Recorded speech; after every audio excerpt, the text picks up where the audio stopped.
অসমবাসী ৰাইজক বিগত পঞ্চায়ত নিৰ্বাচনত আমাৰ প্ৰতি দেখুওৱা মৰম শুভকামনা আৰু আশীৰ্বাদৰ বাবে বহুত বহুত ধন্যবাদ জনাইছোঁ। আমাৰ দলৰ ৰাজ্যিক সভাপতি শ্ৰী দিলীপ শইকীয়া ডাঙৰীয়া আৰু আমাৰ কাৰ্যকৰ্তাসকলৰ যি প্ৰচেষ্টা আছিলে সমগ্ৰ নিৰ্বাচনত তেওঁলোকৰ যি কঠোৰ পৰিশ্ৰম আছিলে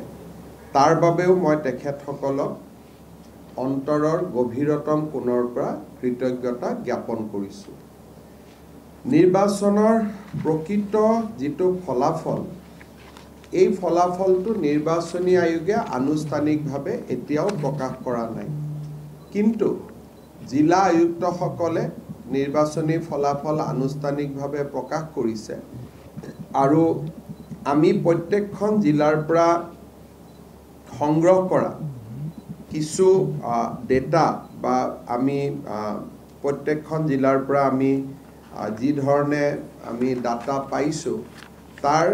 ভিতৰতে আমি আমাৰ ফলাফলখিনি ক'ব বিচাৰিছোঁ। হয়তো শেষ ব্যাখ্যাত ক'ৰবাত এখন আসন বেছি ক'ৰবাত এখন আসন কম হ'ব পাৰে, কিন্তু ৰাফলি নিৰ্বাচনৰ ফলাফল এইটোৱে বুলি আমি গ্ৰহণ কৰিব পাৰোঁ। জিলা পৰিষদত আপোনালোকে জানে যে আমাৰ সৰ্বমুঠ যি আসন আছিলে সেই সৰ্বমুঠ আসন আছিলে 397টা আৰু এই 397খন আসনৰ ভিতৰত আমাৰ গণপৰিষদ দল আৰু ভাৰতীয় জনতা পাৰ্টীয়ে আমি নিৰ্বাচনত সম্পূৰ্ণ এটা মিত্ৰ দল হিচাপে প্ৰতিদ্বন্দ্বিতা কৰিছিলোঁ আৰু আমাৰ হাতত থকা তথ্যমতে 300টা সিটত আমি নিশ্চিত বিজয় হৈছোঁ। এটা সিটৰ ওপৰত অলপ কনফিউজন আছে, এখন হিচাপ কৰিলে আমি এটা সিট পোৱা দেখুৱাই এটা হিচাপ কৰিলে নোপোৱা দেখুৱাই, কিন্তু আমি 300 বুলি এটা ফিগাৰ এটা আমি ল'ব খুজিছোঁ আৰু এই 300ৰ যদি আপোনালোকে ভাগ কৰিব খোজে যে 300টো আমি কেনেকৈ ভাগ কৰিম, 200 ইয়াত 72টা সিট ভাৰতীয় জনতা পাৰ্টীয়ে লাভ কৰিছে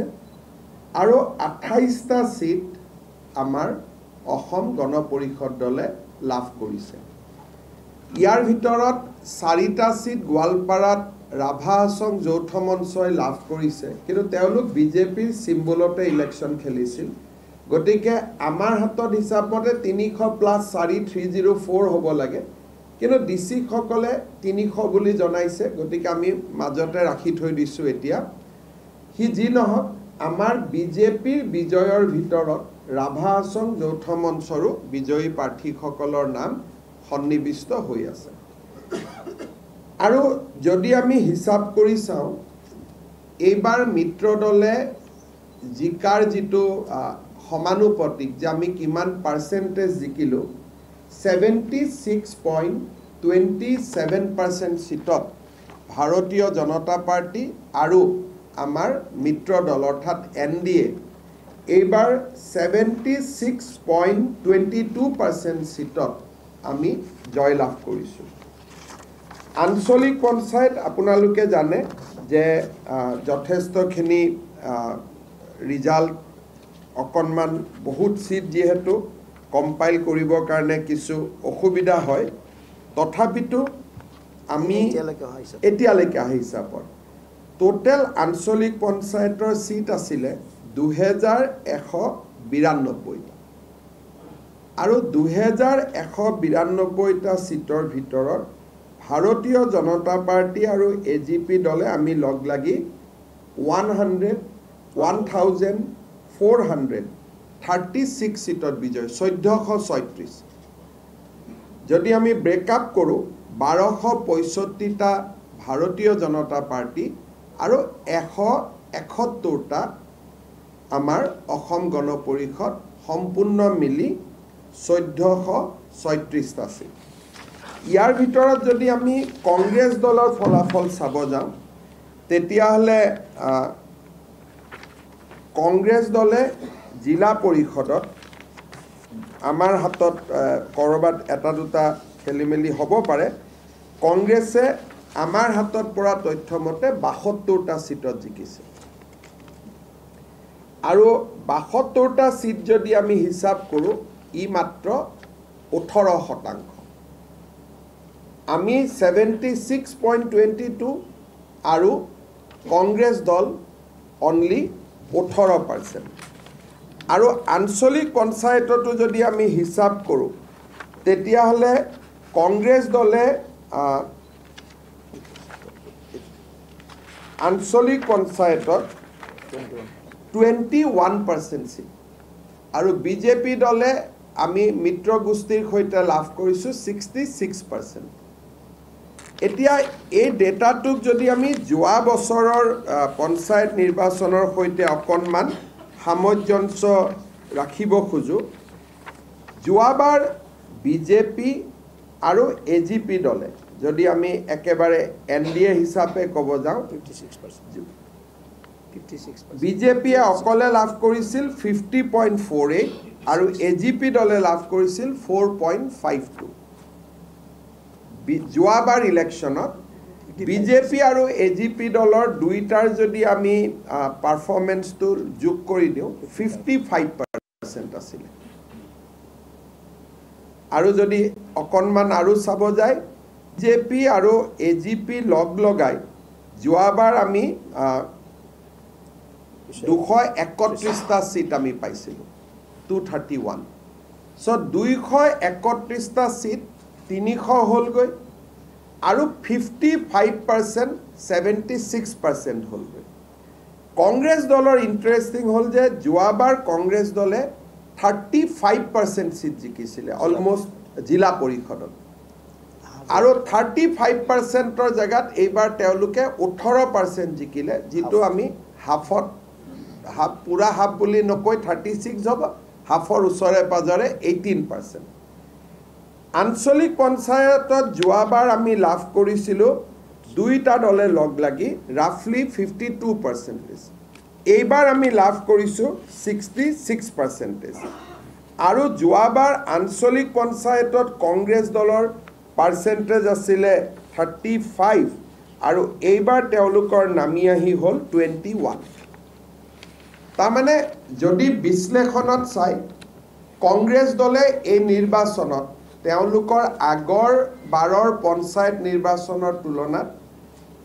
আধা হল 100% তেওঁলোকৰ কমি আহিল আগত যদি 50 আছিলে 25 হল তেওঁলোক আধা হল আৰু প্ৰথমবাৰৰ বাবে আমি পঞ্চায়ত ইলেকশ্যনত জিলা পৰিষদত 75%তকৈ ওপৰত যাব পাৰিলো। এতিয়া আপোনালোকক মই কেইটামান জিলা পৰিষদখনকে মই যদি ৰেফাৰেন্স পইণ্ট বুলি ধৰি লওঁ কেইটামান মই ইম্পৰ্টেন্ট ডেটা দিব খুজিছো যেটো আপোনালোকে জিলা ওয়াইজ বিশেষকৈ সেইটোৰ ওপৰত আমি কথা বতৰা পাতি থাকো। বজালি জিলাত 5খন আসন আছিল 5খন আসনত আমি 4খন আসন আমি লাভ কৰিবলৈ পাইছো। বৰপেটাত আমাৰ 19খন আসন আছিলে আমি 7খন আসনত জিকিছো। বিলাসীপাৰাত আমাৰ 4খন আসন আছিলে আমি 2খন আসনত জিকিব পাৰিছো। এতিয়া বিশ্বনাথ জিলালৈকে চাওক বিশ্বনাথত 12খনৰ 12খনতে আমি জিকিছো। মই এজিপি ইয়াত এজিপি নাছিলে ক্যান্ডিডেট কিন্তু আমি তথাপিতো মিত্ৰ দল বুলি কৈছো যে 12খনৰ 12। বঙাইগাঁৱত 12খন আসনৰ দুইটা দল লগ লাগি 8। কাছাৰত যদি চাই 25খন আসন আছিলে আমি 16খন আসন। চৰাইদেউ যেটো আমাৰ যোৰহাট লোকসভা সমষ্টিৰ অন্তৰ্গত 8খন আসনে বিজেপি জিকিছে 100%। দৰঙত আমাৰ 12খন আসন আছিলে আমি 7খন আসনত জয়লাভ কৰিছো। ধেমাজিত খুব ইম্পৰ্টেন্ট ৰিজাল্ট এইটো 12খনৰ 12খনতে আমি জয়লাভ কৰিছো।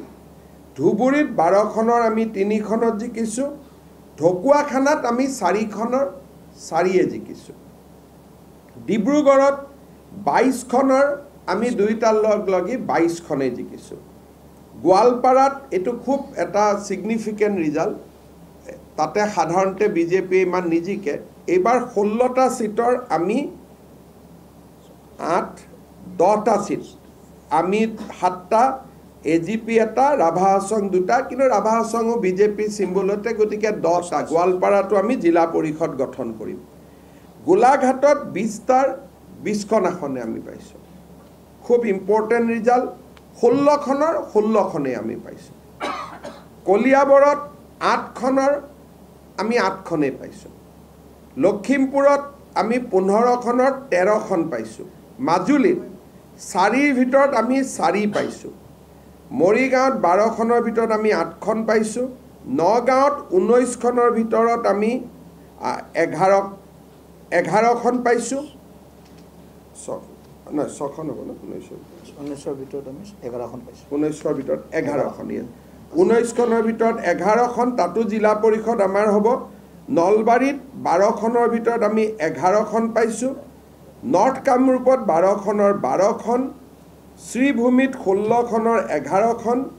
শিৱসাগৰত 12খনৰ 11খন আসনত আমি জয়লাভ কৰিছো আৰু শোণিতপুৰত আমি 20খনৰ শোণিতপুৰত কিমান শোণিতপুৰত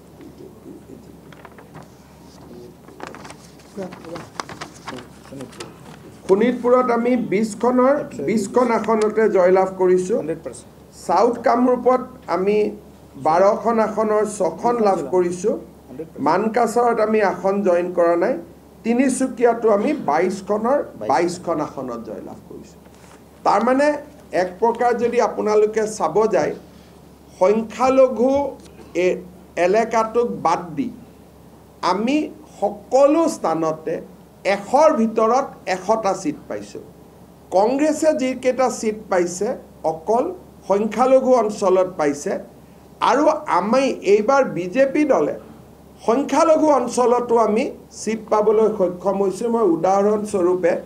তিনিটা খুব ইন্টাৰেষ্টিং ৰিজাল্ট আপোনালোকক ক'ব খুজিছো আমাৰ বৰপেটাত হৰিপুৰ এখন জিলা পৰিষদ আছে 70% তাত 90% আমাৰ সংখ্যালঘু তাতে আমাৰ প্ৰাৰ্থী হাইদৰ আলী হুছেইন জয়লাভ কৰিছে তাৰ পিছত আমাৰ নলবাৰীত বৰক্ষেত্ৰী চৰ বুলি এটা সিট আছে য'ত 100% সংখ্যালঘু তাতে আমাৰ প্ৰাৰ্থী আনোৱাৰা খাতুন জয়লাভ কৰিছে জলেশ্বৰ সমষ্টি য'ত আজিলৈকে বিজেপিয়ে আমি পদুম ফুল কাকো দেখুৱাবই পৰা নাছিলো জলেশ্বৰ সমষ্টিটো আমাৰ প্ৰাৰ্থী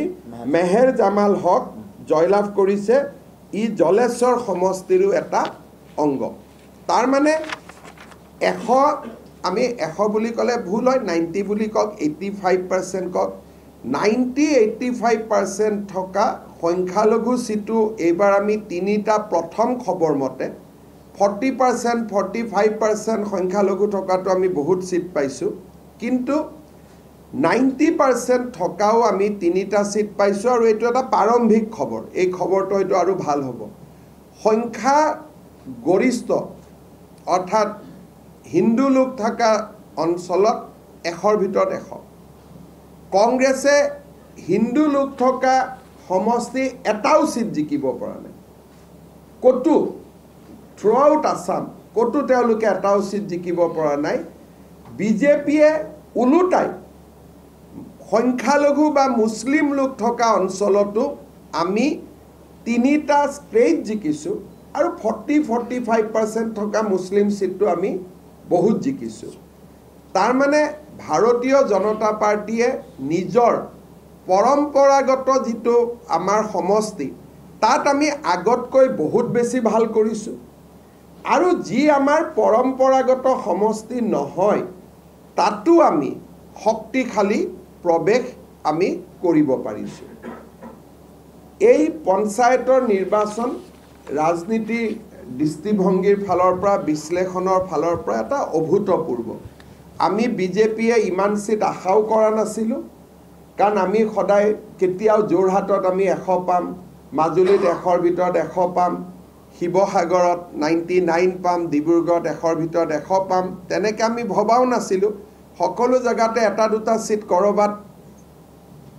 এৰি যাব বুলি আমি আশা কৰিছিলোঁ। কিন্তু ৰাইজে এইবাৰ আমাক য'ত আমি আশা কৰিছোঁ তাতকৈ আমাক আশাতকৈ বেছি ভোট দিছে, আৰু য'ত আশা কৰা নাই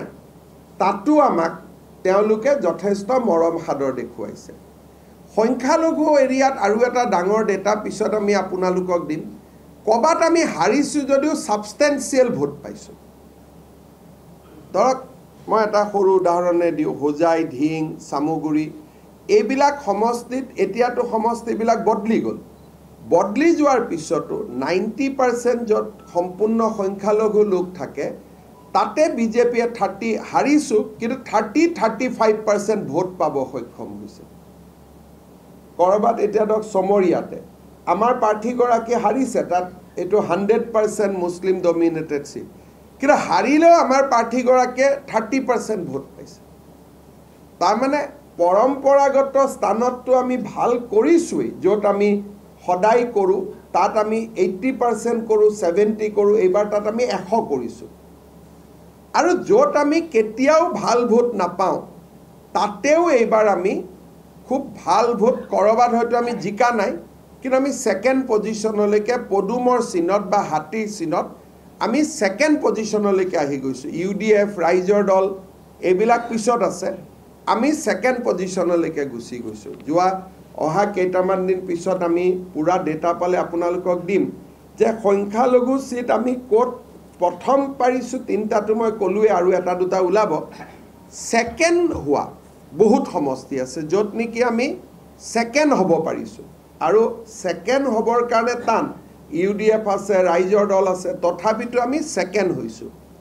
আৰু য'ত সংখ্যাগৰিষ্ঠ অঞ্চলত আমি য'ত আগত 80 পাওঁ বা 75% পাওঁ, তাত এইবাৰ আমি 100লৈকে গৈছোঁ। লোকসভা নিৰ্বাচনতকৈ ভোট বহুত বাঢ়িছে। আৰু আপোনালোকে জানে, ধৰক মই এটা কাটিগড়া বুলি এটা চিট কওঁ, কাটিগড়া চিটত গোটেই জিলা পৰিষদত আমি 4000 ভোটত গোটেইকেইটা জিলা পৰিষদ মিলালে 4000 ভোটত আমি জিকিছোঁ। কিন্তু তাত বদৰপুৰ টাউনখনে ভোট দিয়া নাই। বদৰপুৰ টাউনত আমি পৰম্পৰাগতভাৱে 25000 ভোট পাওঁ। তাৰমানে গাঁৱৰ লগত যেতিয়া ওচৰত থকা নগৰকেইখন আমাৰ যোগ কৰি দিয়ে তেতিয়া আমাৰ মাৰ্জিনটো আৰু বহুত বাঢ়ি যায়। ধৰক ধুবুৰীত এতিয়া ইলেকশ্যন হৈছে, এইটো গাঁৱৰ ৰিজাল্ট, ধুবুৰী টাউনখন নাই। ধুবুৰী টাউনখন পৰম্পৰাগতভাৱে বিজেপিক সদায় আশীৰ্বাদ কৰে, বাঢ়ি যায়। এটা কামৰূপত মই এটা ৰিজাল্ট দিছোঁ আপোনালোকক, কামৰূপৰ ৰিজাল্টটোত গুৱাহাটী চিটিখন নাই। গতিকে চিটিখন অহাৰ লগে লগে ৰিজাল্টটো আৰু এম্প্লিফাই হয়। কাছাৰ জিলাৰ মই ৰিজাল্ট দিছোঁ, শিলচৰ টাউনখন নাই। নলবাৰী ৰিজাল্ট দিছোঁ, নলবাৰী টাউনখন নাই। বৰপেটা ৰিজাল্ট দিছোঁ, বৰপেটা টাউনখন নাই। গতিকে লগত যদি টাউনখন যোগ কৰি দিয়ে কংগ্ৰেছৰ ভোট আৰু কমি যায়, যদি বিধানসভা হিচাপত চাব খোজে। কাটিগড়াত যদি আজি কংগ্ৰেছে 40% পাইছে, আমি 60 পাইছোঁ, বদৰপুৰখন ইয়াত লগাই দিয়াৰ লগে লগে কংগ্ৰেছৰ ভোটটো 30 হৈ যায়, আমি 70লৈকে গুচি যাওঁ। এই ৰিজাল্টটোৱে যদি আমি বিধানসভাত ৰেপ্লিকেট কৰিব চেষ্টা কৰোঁ, প্ৰায় 103টা চিট ওলায়। যদি বিধানসভা ইলেকশ্যনৰ লগত টাউনত যোৱাবাৰ মিউনিচিপালিটিত পোৱা বা লোকসভাত ভোট পোৱা যদি আমি চিটখিনি হিচাপ কৰি দিওঁ, সৰ্বমুঠ আমাৰ 103টা চিটত আমি ক্লিয়াৰ লিড ইয়াত দেখা পোৱা যায়। গতিকে এটা খুব ডাঙৰ এটা সাংঘাতিক ৰিজাল্ট, এটা বহুত বেছি ভাল ৰিজাল্ট। প্ৰধানমন্ত্ৰী মোদী ডাঙৰীয়াক আমি ধন্যবাদ জনাইছোঁ। তেখেতৰ অসমৰ প্ৰতি থকা ভালপোৱা সকলো মানুহে গ্ৰহণ কৰিছে, আৰু মানুহে তেখেতক মৰম আৰু আশীৰ্বাদেৰে উপচাই দিছে। অসমবাসী ৰাইজৰ আশীৰ্বাদ আমি নিৰ্মালী হিচাপে আমাৰ শিৰত তুলি লৈছোঁ, আৰু ভাৰতীয় জনতা পাৰ্টি, অসম গণ পৰিষদ আৰু ৰাভা হাছং যৌথ মঞ্চ, গণশক্তি আমি সকলোৱে মিলি মিত্ৰতাৰে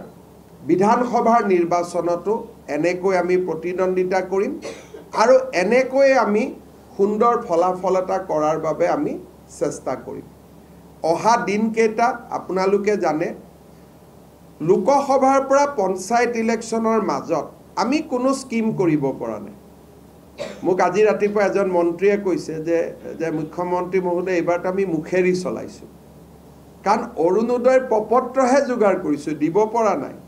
মহিলাৰ 10,000ৰ প্ৰপত্ৰহে যোগাৰ কৰিছোঁ দিব পৰা নাই ল'ৰা ছোৱালী কৈছোঁ 1 লাখ টকাকৈ আপোনালোকক আমি আত্মসংস্থাপনৰ কাৰণে দিম কিন্তু আমি দিব পৰা নাই এতিয়াৰ পৰা অহা মাহৰ পৰা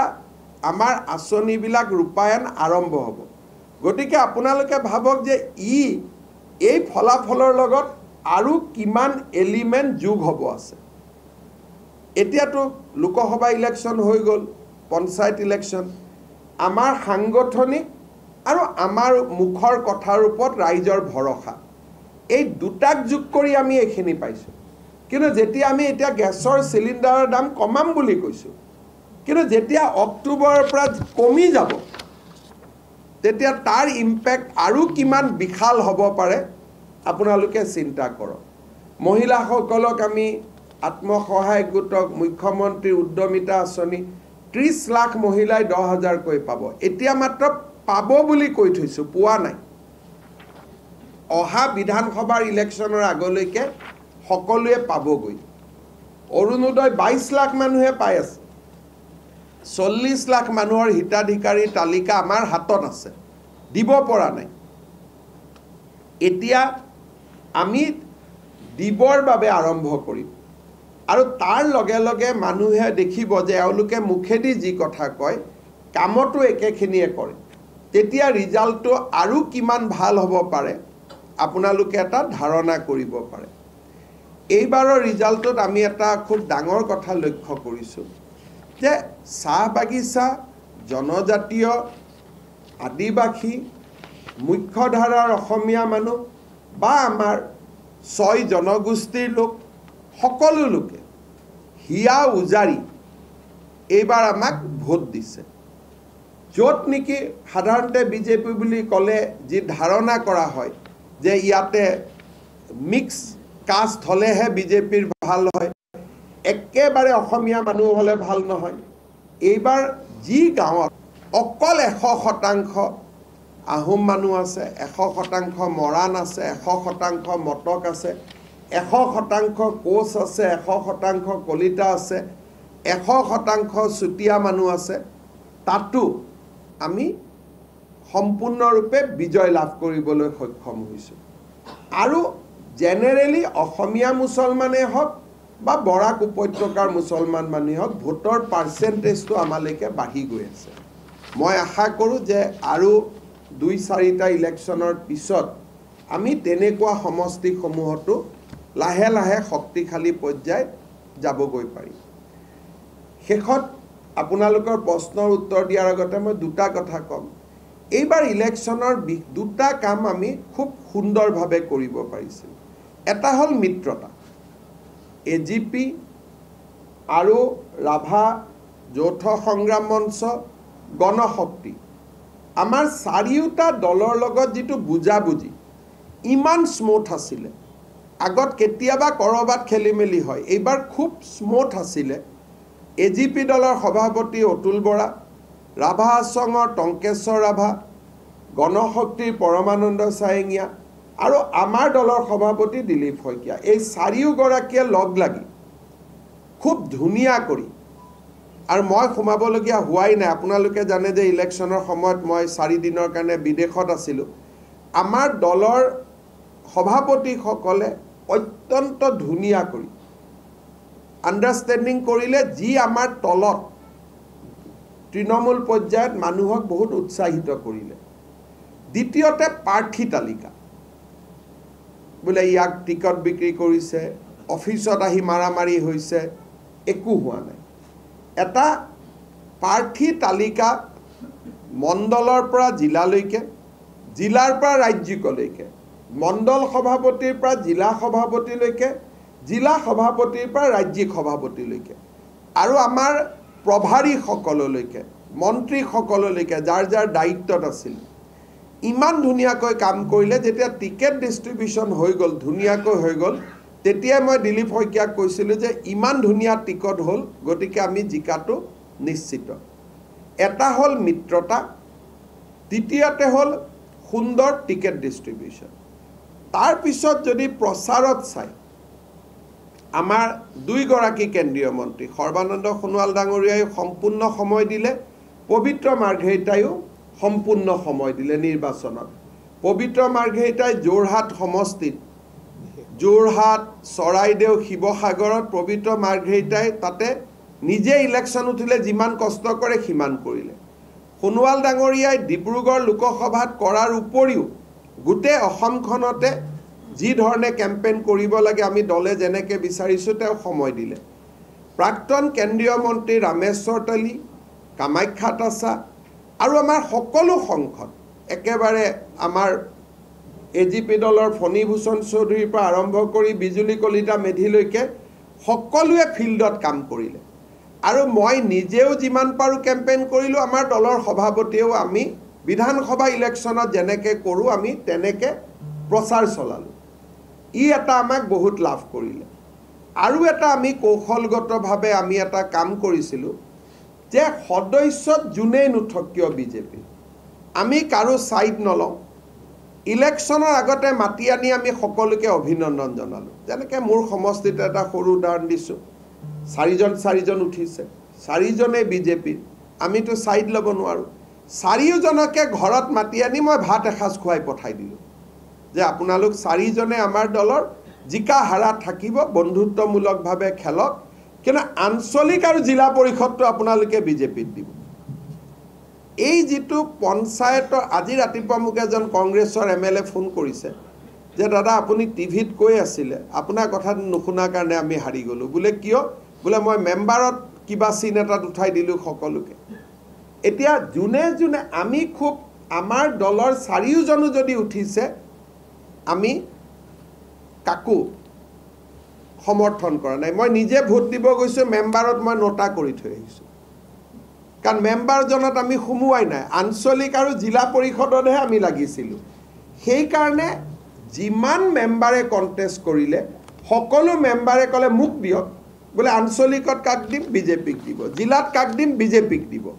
গতিকে এইবাৰ আমাৰ গ্ৰাউণ্ড লেভেলৰ কৰ্মীখিনিয়ে খাটিছে কোনোবা এজন মেম্বাৰৰ কাৰণে কিন্তু লগত কৈছে যে আঞ্চলিক আৰু জিলা পৰিষদত আপোনালোকে ভোটটো বিজেপিক দিব এতিয়া আমি কি কৰিম অহা এটা মাহত সদস্য পদত উঠা বিজয়ী আৰু পৰাজিত দুইগৰাকী প্ৰাৰ্থীকে আমি সম্বৰ্ধনা জনাম আমাৰ কাৰ্যালয়ত কাৰণ তেওঁলোক পাৰ্টিৰে মানুহ নিজৰ ভিতৰতে ইলেকশ্যন উঠিছে জিকা হাৰিলে যোন জিকিলে গ'ল যোন হাৰিলে গ'ল কিন্তু তেওঁলোকতো আমাৰ গোটেইখিনি দলৰ মানুহ গতিকে আমি এখন মিলন সমাৰোহ এখন কৰি বিজিত পৰাজিত দুইটা পাৰ্টিকে আমি মাতি আনি আমি তেওঁলোকক সম্বৰ্ধনা জনাম যাতে আমাৰ তৃণমূল পৰ্যায়ৰ একতাটো সুন্দৰ হৈ থাকে আঞ্চলিক আৰু জিলা পৰিষদত এইবাৰ আমাৰ বিসম্বাদী বুলিবও কোনো নাছিলে খুব কম আৰু একেবাৰে নেগলিজেবল সেইকাৰণে ই আমাৰ বাবে এটা অত্যন্ত বিধানসভা ইলেকশ্যনৰ প্ৰাক মুহূৰ্তত আমাৰ কাৰণে এইটো এটা ডাঙৰ বুষ্টাৰ হয় আমি বহুত এটা সঞ্জীৱনী শক্তি পালোঁ ৰাইজক আমি প্ৰতিশ্ৰুতি দিছোঁ যে আমি 24 ঘণ্টা 365 দিন আৰু কাম কৰিম আপোনালোকক দিয়া প্ৰতিশ্ৰুতি আমি পূৰণ কৰিম কংগ্ৰেছ দলৰ ওপৰত মই একো কমেণ্ট দিব খোজা নাই তেওঁলোক ইমান ৰাজনৈতিকভাৱে অপৰিপক্ক এতিয়া মানুহক কৈছে যে এটা ধাৰু এটা জিকো এটা ধাৰু এটা জিকো গতিকে তেওঁলোকৰ পলিটিকেল ইমেচিউৰিটি যে তেওঁলোক যে কেনেকৈ ধৰণে কথা ক'ব পাৰে কিমান বেছি পলিটিকেলি ইমেচিউৰ আজিৰ ষ্টেটমেণ্টবিলাকতে তাৰ প্ৰমাণ হৈছে গতিকে তেওঁলোকৰ ওপৰত কথা কৈ কোনো লাভ নাই পুনৰ অসমবাসী ৰাইজক ধন্যবাদ জনাইছোঁ আমাৰ এখন বিজিত আমাৰ পঞ্চায়তৰ সভাপতি নিৰ্বাচন হৈ যোৱাৰ পিছত গুৱাহাটীত আমি ভাৰতীয় জনতা পাৰ্টিৰ এখন পঞ্চায়ত সন্মিলন কৰিম আৰু সকলো জিলা পৰিষদ আঞ্চলিক পঞ্চায়ত সদস্যৰ সংখ্যাটো মই দিয়া নাই সব বিজেপিৰে জিকিছে আমি লাহে লাহে দিব পাৰিম সকলোকে গুৱাহাটীত মাতি আমি সম্ভাষণো জনাম আমাৰ ৰাষ্ট্ৰীয় সভাপতি নাড্ডা ডাঙৰীয়া গৃহমন্ত্ৰী অমিত শাহ ডাঙৰীয়াকো আমি নিমন্ত্ৰণ কৰিম যাতে আমি সুন্দৰ পঞ্চায়ত অভিৱৰ্তন এখন পাতোঁ আৰু কেন্দ্ৰীয় নেতৃত্বৰ মুখেদি তেখেতসকলে যাতে শুনিব পাৰে যে পঞ্চায়তৰ শাসনত বহিও কেনেকৈ আমি স্বচ্ছ আৰু সুন্দৰভাৱে এইবাৰ কাম কৰিব লাগিব। যোৱাবাৰ আমি যিমান কৰিছোঁ তাৰ মাজতো দুই এজন ৰাইজৰ অভিযোগ থাকি গৈছে। এইবাৰ আমি প্ৰথম দিনাৰ পৰাই কেয়াৰ কৰিম যাতে কোনো ধৰণৰ সাধাৰণ ৰাইজৰ আঁচনিত দুৰ্নীতি হ'ব নোৱাৰে। আৰু আমি সকলোকে আহ্বান কৰিম বিজেপি আৰু এজিপি দলৰ বিজয়ী প্ৰাৰ্থীসকলক জিকাৰ পিছতো আপোনালোকে যাতে ৰাইজে আপোনালোকৰ প্ৰতি দেখুওৱা মৰম চেনেহ পাহৰি নাযায়। সম্পূৰ্ণ দুখীয়া ৰাইজৰ সেৱাৰ কাৰণে আমি যাতে পঞ্চায়তী ৰাজক পৰিচালনা কৰোঁ তাৰ বাবে মই সকলোকে আহ্বান জনাম।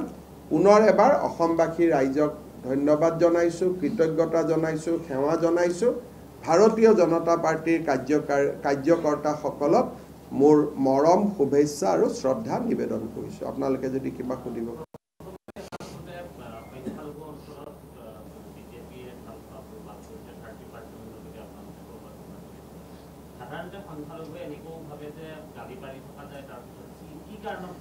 চাওক, সংখ্যালঘু মহিলাসকল বিজেপিৰ লগত খুব দ্ৰুত গতিত গোট খাইছে। তেওঁলোকে জানে যে অৰুণোদয় বিজেপিয়ে দিছে। যদি বিজেপি চৰকাৰ নাহে অৰুণোদয় নাথাকিব। আজি তালাকৰ আইন কোনে আনিলে? নৰেন্দ্ৰ মোদী আনিলে। যদি মোদী ডাঙৰীয়া নাহে আকৌ তালাক আহি যাব। এতিয়া মোদী ডাঙৰীয়াই ইউনিফৰ্ম চিভিল কোডৰ কথা কৈছে। তাৰমানে এজন মহিলাই কেতিয়াও পুৰুষৰ অত্যাচাৰ পাব নালাগে। আজি চাইল্ড মেৰেজৰ এগেইনষ্টত আমি কাম কৰিছোঁ। গতিকে লাহে লাহে সংখ্যালঘু অঞ্চলৰ মহিলা আৰু ছোৱালীসকলে ভালটো আমাক বহুত পায়, ভোট দিবৰ কাৰণে সাহস লাগে, লাহে লাহে সাহসটো কৰি গৈ আছে। আৰু সংখ্যালঘু সমাজৰ যিখিনি নেশ্যনেলিষ্ট থাকে, যোনে ভাৰতক ভাল পায়, নিজৰ দেশ বুলি ভাবে,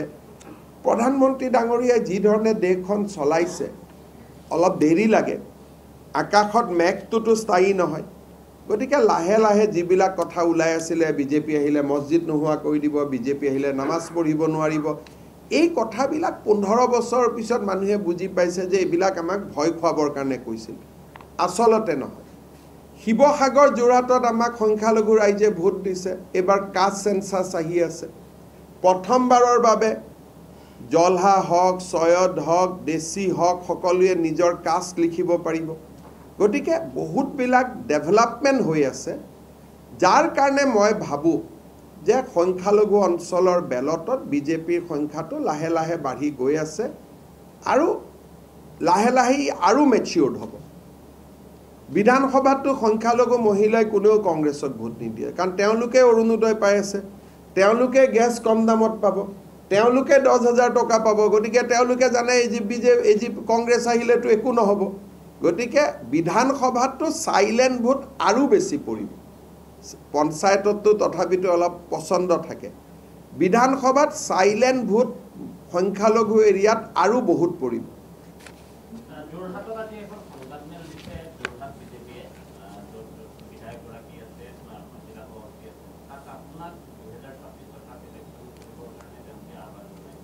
চব মই ভাবোঁ যে যোৰহাটৰ ৰাইজৰ কাৰণে আমাৰ বহুত কৰিবলগীয়া কাম আছে।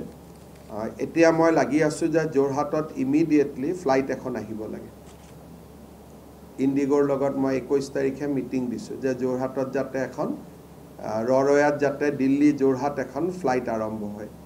আৰু যোৰহাটৰ কাৰণে আমি কাম কৰাৰ এটা সদায় মন আছে। অহা 1 মাহৰ ভিতৰত যোৰহাট মাজুলী দলঙৰো টেণ্ডাৰ ওলাব। গতিকে আমি নিশ্চিতভাৱে কাম কৰিম। আৰু ইলেকশ্যন খেলা নেখেলা এইটো দলে ঠিক কৰিব, সেইটো এটা বেলেগ কথা। কিন্তু মোৰ এটা সমষ্টি আছেই। গতিকে সমষ্টিৰ ওপৰত দুটাত যদি ইলেকশ্যন খেলিব লাগে দিলীপ শইকীয়াই অনুমতি দিব লাগিব। গতিকে সেইটো এটা পৰৱৰ্তী সময়ত বিবেচনা কৰা কথা।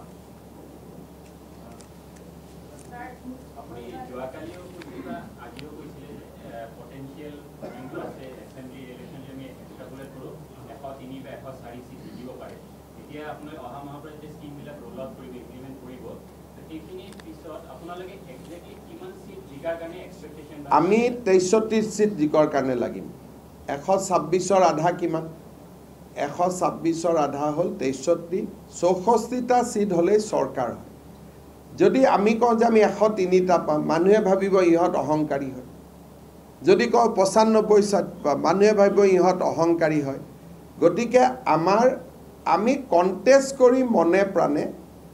105টা সিটত ভাল ক্যান্ডিডেট আমি দিম কিন্তু 64টা সিট পালে সৰকাৰ হয় গতিকে আমি এনেকুৱা শব্দ নকওঁ য'ত নেকি কৰবাত মানুহে ভাবে যে এওঁলোকৰ ইলেকশ্যনত জিকাৰ কাৰণে অহংকাৰ হৈছে আমি বিনম্ৰতাৰে সৈতে ৰাইজৰ ওচৰত যাম কিন্তু বিজেপিয়ে যদি ভাল কৰি ৰাইজৰ মাজত কাম কৰে 105টাও জিকিব পাৰে পঞ্চায়ত ইলেকশ্যনৰ ফলাফলক চাই কিন্তু প্ৰত্যেকটো ইলেকশ্যনেই বেলেগ হয়তো বিধানসভাত আমি 64টা জিকিম 65টা জিকিম বোলে নহয় আৰু সংখ্যালঘু সিটটো পালো 110টাও জিকিব পাৰো সেইকাৰণে আমি আজিৰ দিনত মিছন 94 মিছন 84 এই শব্দবিলাক আমি ক'ব খোজা নাই মিছন 126 যে আমি 126টা সিটতে ভাল ক্যান্ডিডেট দিম চেষ্টা কৰিম ৰাইজৰ আশীৰ্বাদ বিচাৰিম ৰাইজে যি দিয়ে তাতে আমি সন্তুষ্ট থাকিম ৰাইজৰ ওপৰত আমি নহয় লাও যেনেকৈ পাতৰ তলত থাকে আমিও ৰাইজৰ তলত থাকিম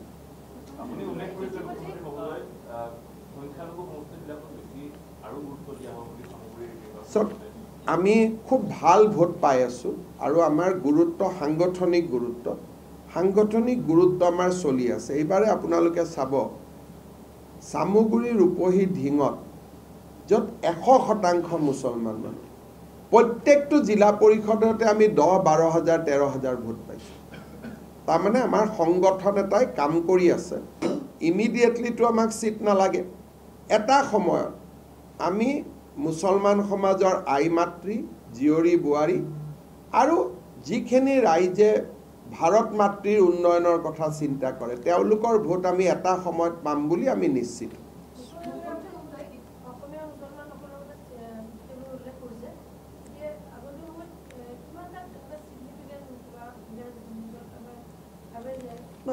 অসমীয়া মুছলমান বুলি ক'লে সংকটটো এনেকুৱা যে জালুকবাৰীতো অসমীয়া মুছলমানে আছে আমাৰ দিলীপ শইকীয়াৰ সমষ্টিটো দৰং ওদালগুৰিতো অসমীয়া মুছলমানে আছে শিৱসাগৰতো অসমীয়া মুছলমান আছে অসমীয়া মুছলমান সমাজত আমি আগৰ পৰাই এটা ভোট পাই থাকোঁ আপ টু 30-40 কিন্তু লাহে লাহেতো 60-70 লৈকে যাব আৰম্ভ কৰিছে তাত আমি নৰ্মেলি ভোট পাওঁ এইটো আজি বিজেপি হোৱাৰ পৰাই অসমীয়া মুছলমান সমাজত আমাৰ এটা ভোট আমি পাওঁই কিন্তু সেই ভোটটো লাহে লাহে আৰু বাঢ়িছে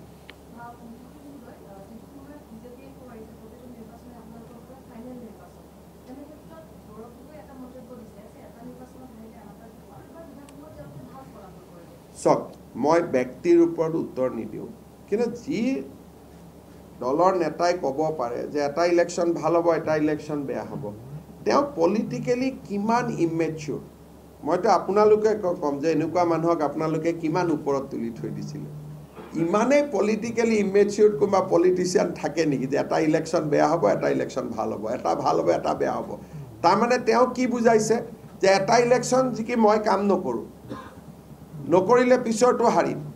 পিছৰটোত বিজেপিয়ে কাম নকৰিব গতিকে বিজেপি হাৰিব আৰে আমিতো ইমান ঢিলা মানুহ নহয় এটা ইলেকশ্যনত জিকাৰ পিছত আমি দুগুণ কাম কৰোঁ তেওঁ আমাক কংগ্ৰেছী ভাবি লৈছে কংগ্ৰেছীৰ ফৰ্মুলাটো কি এটা ইলেকশ্যন জিকিলোঁ আৰু মই কাম নকৰোঁ পিছত বিজেপি আহিলে ভাবে বিজেপিয়েও কাম নকৰিব পিছৰবাৰ আৰু কংগ্ৰেছ আহিব কিন্তু আমিতো তেনেকুৱা পাৰ্টি নহয় মোদী ডাঙৰীয়াক দেখিছে যে কালি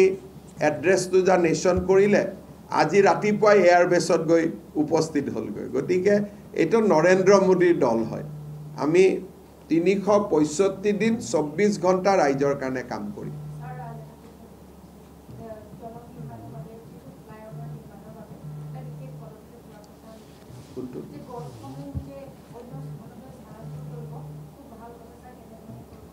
আমি এটা টেকনলজি আনিছোঁ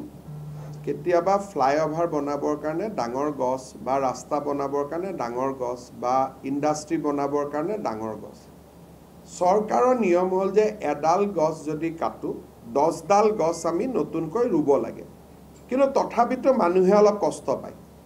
সেইকাৰণে আমি এটা গুৱাহাটীত এইবাৰ ফ্লাইঅভাৰত আমি আৰম্ভ কৰিছোঁ এটা মেচিন আছে যোনে নেকি গছডাল শিপাৰ পৰা টানি দিয়ে আৰু আমি তাক নতুনকৈ গছডাল আমি ৰুম আৰু ডিপাৰ্টমেণ্টে গছডালক প্ৰতিপালন কৰিম কাৰণ ৰুলেওতো নহ'ব তাত পানী দিব লাগিব সাৰ দিব লাগিব আমি চেষ্টা কৰিম যাতে গছডালক আমি জীয়াই ৰাখিব পাৰোঁ দিল্লীত নতুন অসম ভৱনটো বনি আছে নতুন অসম ভৱনৰ সন্মুখত দুডাল ডাঙৰ গছ আছিল আপোনালোকে যদি লক্ষ্য কৰে তাক আমি পুৰণা অসম ভৱনলৈকে লৈ গ'লোঁ এডাল নাবাচিলে এডাল ধুনীয়াকৈ বাচিছে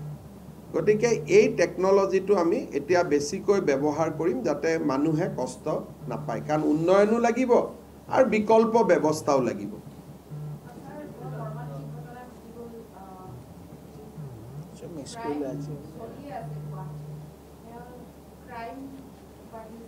চক ক্ৰাইম এনেকুৱা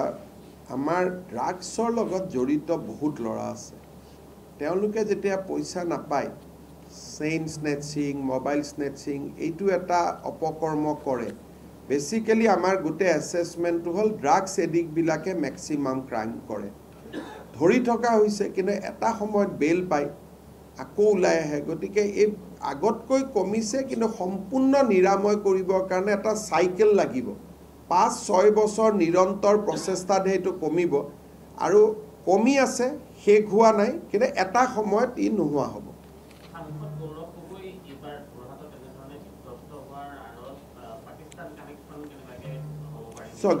দুটা কথা